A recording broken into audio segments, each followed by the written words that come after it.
បងនឹកអូនខ្លាំងណាស់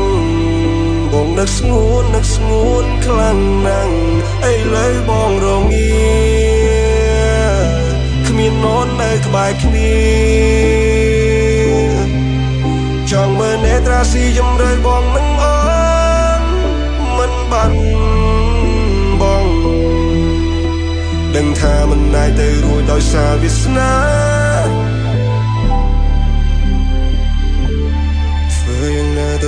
បើស្នេហ៍នេះកំណត់មកចាបានពីបូពេលបងរងាបើសិនជាពេលវេលាផ្ដល់ស៊ីជំរឿឲ្យយើងបានជួបគ្នា